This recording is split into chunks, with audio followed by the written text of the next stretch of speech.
जय Hind friends. Current affairs की series में आज जिस टॉपिक को लेकर के हम लोग उपस्थित हुए हैं वो है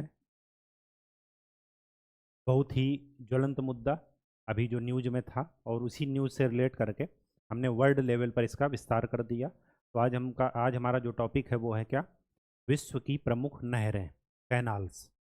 अभी स्वेज कैनाल का मुद्दा चल रहा है, बार बार हूती विद्रोहियों का हमला हो रहा है जहाज पर, अमेरिका के जहाज़ों पर। भारत ने कई लोगों को रेस्क्यू किया, कई देश की जहाज़ों को जो है बचाया। तो ये सब चीज़ें हमेशा न्यूज में बनी रहें। तो चलिए स्टार्ट करते हैं। विश्व की प्रमुख नहरें।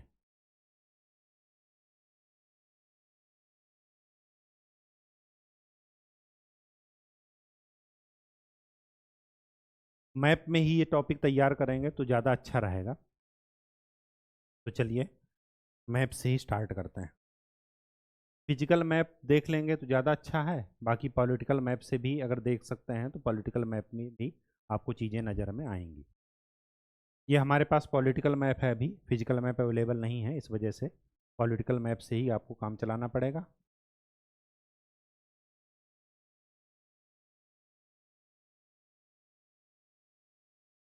सबसे पहले दो चीज़ों को ध्यान दीजिए, हमेशा स्टेप वाइज कीजिएगा, एक तरफ से चलिएगा दूसरे तरफ आइएगा। जनरली नॉर्थ अमेरिका से स्टार्ट करते हैं, उत्तरी अमेरिका से। यहाँ पर आपको ये दिख रहे होंगे वाटर बॉडीज़। ये जो सबसे बड़ा बॉडी है वाटर बॉडी, इसको बोलते हैं लेक सुपीरियर।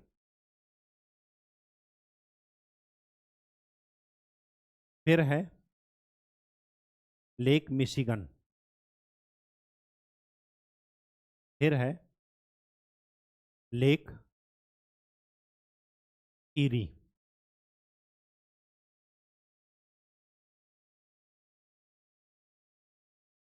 नहीं, lake Huron.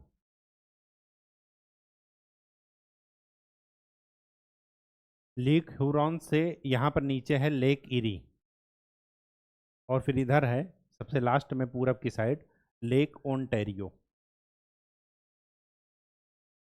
ONTARIO, lake Ontario. ये आपको मैप में दिख रहा होगा, एटलस अगर आप खोले होंगे तो। लेक सुपीरियर और लेक ह्यूरॉन के बीच में जो लेक है, जो नहर है, ये इसको बोलते हैं सू कैनाल। सू कैनाल किसके इसके बीच में है? लेक सुपीरियर और लेक ह्यूरॉन के बीच में। तो लेक सुपीरियर क्या है? मीठे पानी की विश्व की सबसे बड़ी झील है ये लेक सुपीरियर। और भारत के मामले में मीठे पानी की सबसे बड़ी झील कौन सी है? वूलर लेक, जो कि कश्मीर में है। खारे पानी की भारत में सबसे बड़ी झील क्या है? चिल्का झील। चीज़ों को ऐसे रिलेट करके पढ़ेंगे तो फिर जो है आपको दिक्कत नहीं होगी। तो लेक सुपीरियर क्या है? मीठे पानी की धरती पर सबसे बड़ी, विश्व की सबसे बड़ी झील है लेक सुपीरियर। तो लेक सुपीरियर, फिर उसके बाद है लेक मिशिगन, फिर है लेक ह्यूरॉन, फिर है लेक ईरी, लेक ओंटेरियो इधर। तो सुपीरियर और ह्यूरॉन के बीच में जो कैनाल बनी है उसको बोलते हैं सू कैनाल। लेक ईरी और लेक ओंटेरियो के बीच में जो कैनाल बनी है ये यहाँ पर, इसको बोलते हैं वेल एंड कैनाल।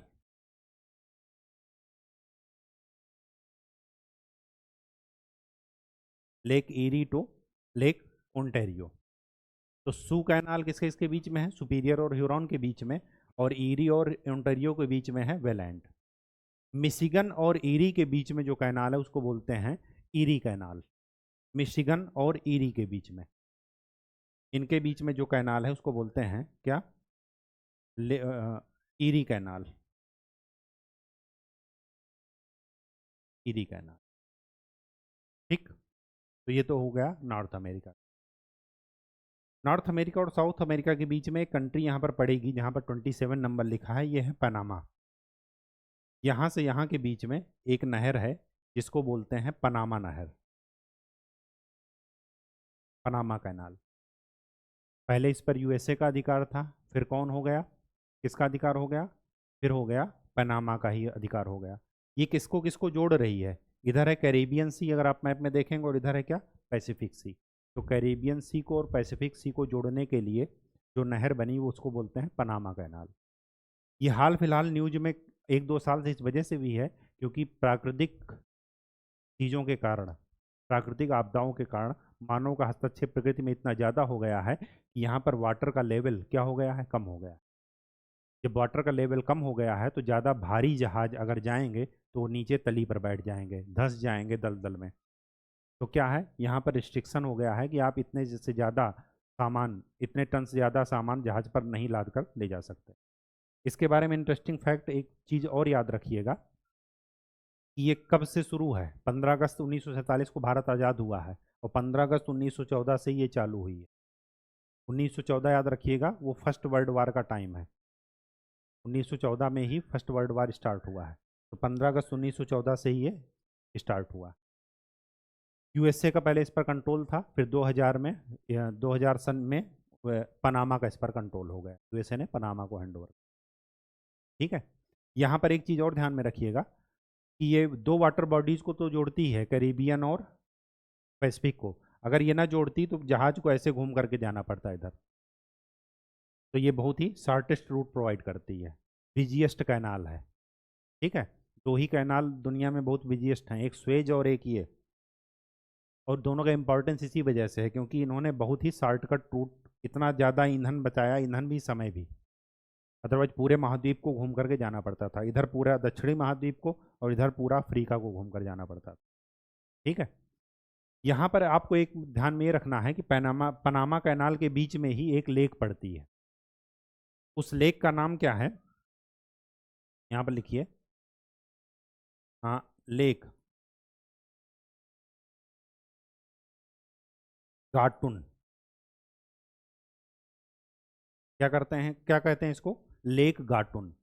तो लेक गाटुन पनामा कैनाल के बीच में ही पड़ती है, तो इसका जरा ध्यान रखिएगा आप। ठीक है, चलिए अब आ जाइए यूरोप में। यूरोप में आपको दो चीज़ें ध्यान में रखनी है। पहला तो एक यहाँ पर प्रांत है क्या, जर्मनी। जर्मनी एक क्या है, राज्य है। तो जर्मनी के इधर की तरफ है नॉर्थ सी, इधर पश्चिम की तरफ, उत्तर पश्चिम। और उत्तर पूर्व की तरफ है यहाँ पर ये जो है, ये है क्या, बाल्टिक सी। तो बाल्टिक सी को नॉर्थ सी से जोड़ते हुए जर्मनी के बीच से ऐसे कैनाल गई है, इसको बोलते हैं कील कैनाल, KEIL। तो कील कैनाल क्या करती है, किसको किसको जोड़ती है, कौन सी दो वाटर बॉडीज को, बाल्टिक सी को और नॉर्थ सी। और किसके अधिकार क्षेत्र में है, जर्मनी के। ठीक, ये आप नोट कर लीजिएगा। जब मैं यूरोप पर ही चल रहा हूँ तो कुछ कैनाल और देख लेते हैं। ये जो नॉर्थ सी है, नॉर्थ सी और यहाँ पर जर्मनी के बीच में यहाँ पर 1 नंबर लिखा है। 1 नंबर क्या है, ये है नीदरलैंड।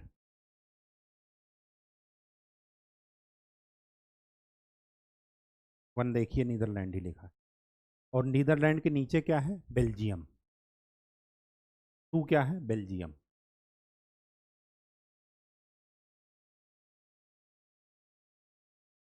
इसकी लोकेशन आप मैप में, एटलस में बड़े में देखिएगा। नीदरलैंड में हमें दो कैनाल ध्यान में रखनी है। नीदरलैंड के उत्तर में क्या है, उत्तर पश्चिम में नॉर्थ सी, उत्तर में। तो हमें यहाँ पर क्या ध्यान में रखना है कि जो नॉर्थ सी को एम्स्टर्डम, एम्स्टर्डम नीदरलैंड की राजधानी है। नॉर्थ सी को एम्स्टर्डम से जो जोड़ रहा है वो क्या है, नॉर्थ सी कैनाल उसको बोलते हैं, उत्तरी सागर नहर, नॉर्थ सी कैनाल। और नॉर्थ सी को एक और प्रांत है, कहाँ पर, जर्मनी में ही। जर्मनी में एक प्रांत है, अ, एक तो हो गया एम्स्टर्डम, दूसरा एक और प्रांत है, उसका लोकेशन मुझे ध्यान में नहीं आ रहा है, ज़रा एक बार एटलस चेक करना पड़ेगा।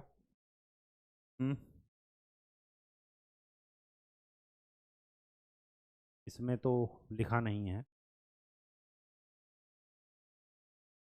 कौन सा प्रांत हो सकता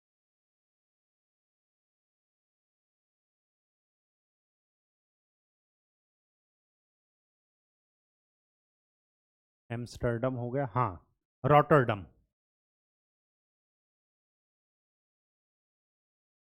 तो नॉर्थ सी को रॉटरडम से जो जोड़ रहा है, इस कैनाल का नाम क्या है? ये है न्यू वाटरवे।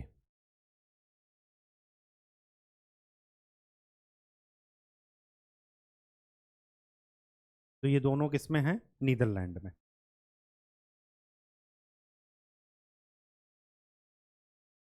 ठीक, ये जर्मनी की बात चल रही है। बेल्जियम में ही आपको ध्यान रखना है, तो हो गई जर्मनी में दो, न्यू वाटरवे और नॉर्थ सी कैनाल। इसके बाद बेल्जियम में आपको ये ध्यान में रखना है, एक कैनाल है जो कि इसी नॉर्थ सी को ही, तो उसमें दो शहरों से जोड़ रही है। कौन कौन से? एक है एंटीलोप, एंटीवर्प टू वेनेलक्स। इससे जो जोड़ रही है उसको बोलते हैं क्या? Albert canal. ये कहाँ है? बेल्जियम में, पश्चिमी यूरोप में बेल्जियम। ठीक, ये तो हो गया यूरोप की बात। यहीं पर एक यूके जो लिखा है, यहाँ पर ब्रिटेन में आपने सुना होगा कि दो शहर हैं, एक है मैनचेस्टर और दूसरा है लिवरपूल। ये सब सूती वस्त्र उद्योग के लिए फेमस हैं। इनके बीच में जो कैनाल है उसको बोलते हैं मैनचेस्टर कैनाल। Manchester canal. ठीक, अधिकतर जो आपको पूछा गया है वो कील पूछा गया है और न्यू वाटरवे पूछा गया है। ठीक है, तो कील है जर्मनी में, न्यू वाटरवे कहाँ है? नीदरलैंड में। अब चलते हैं कहाँ पर?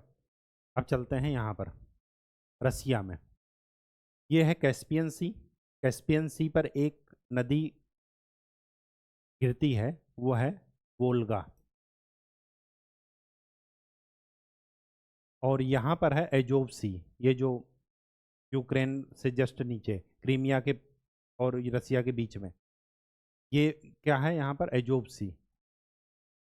और एजोव सी में एक नदी गिरती है, वो है डॉन। तो इन दोनों का नाम मिला करके डॉन वोल्गा कैनाल बना। और ये कहाँ से कहाँ तक है? यहाँ पर एक शहर पड़ेगा आपका एजोव सी के पास, रोस्टोव। Rostov to Stalingrad. इसके बीच में है रसिया में क्या? Don Volga canal.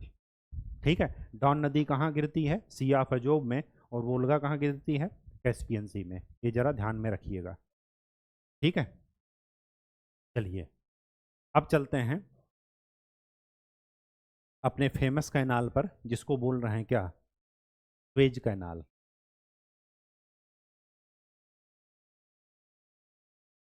Suez canal. Suez canal में आपको ये ध्यान में रखना है, ये किसको किसको जोड़ता है? रेड सी को मेडिटेरियन सी से, भूमध्य सागर से लाल सागर को जोड़ रहा। तो स्वेज कैनाल बनकर तैयार हुआ 1889 में, फ्रांस के द्वारा, फ्रांसीसी इंजीनियर ने बनाया था। 1956 में मिस्र ने क्या कर दिया? इसका राष्ट्रीयकरण कर दिया। मिस्र के अधिकार क्षेत्र में है, इजिप्ट के। ठीक, तो स्वेज कैनाल का थोड़ा नॉर्थ और साउथ साइड देख लेते हैं, ये क्या है।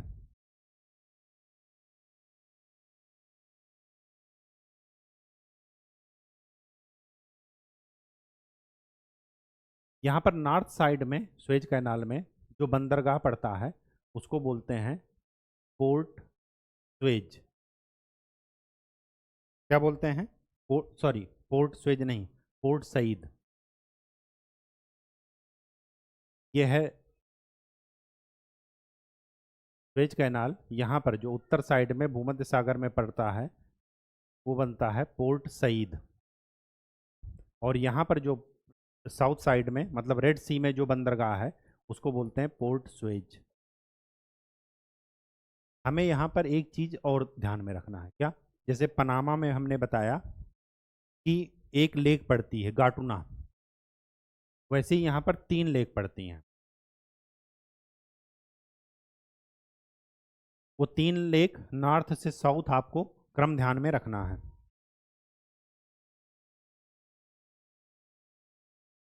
लिटिल लेक सबसे नॉर्थ में, टिम्सा लेक बीच में, और सबसे साउथ में है ग्रेट बिटर लेक।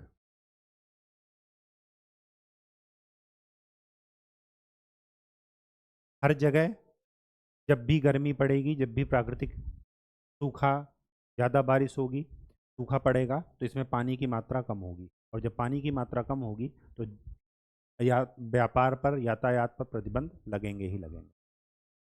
यहाँ पर जब आगे हम पढ़ेंगे, स्ट्रेट पढ़ेंगे, जल संधि पढ़ेंगे, तब आपको इसके बारे में और बताएंगे। सुएज कैनाल में ये बहुत ही इंपॉर्टेंट है, ये अधिकतर आपसे पूछा जाता है या पूछे जाने की संभावना है, क्योंकि ये रेड सी हमेशा चर्चा में रहेगा।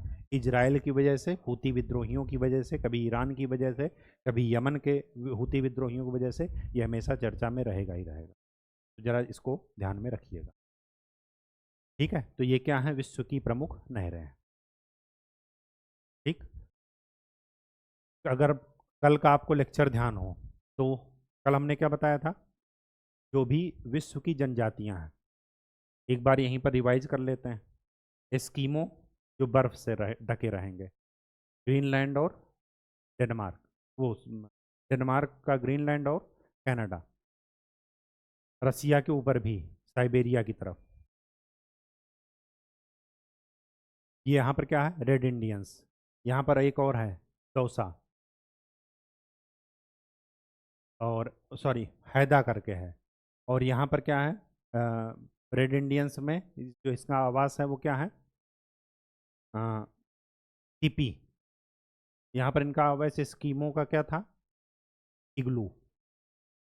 ब्राज़ील में कौन सी जनजाति है? बोरो। किर्गिज, ये सेंट्रल एशिया। यहाँ पर अरब में बद्दू। जो सेंट्रल अफ्रीका है वो क्या है? निग्रो। कांगो बेसिन में पिग्मीज। केन्या में मसाई।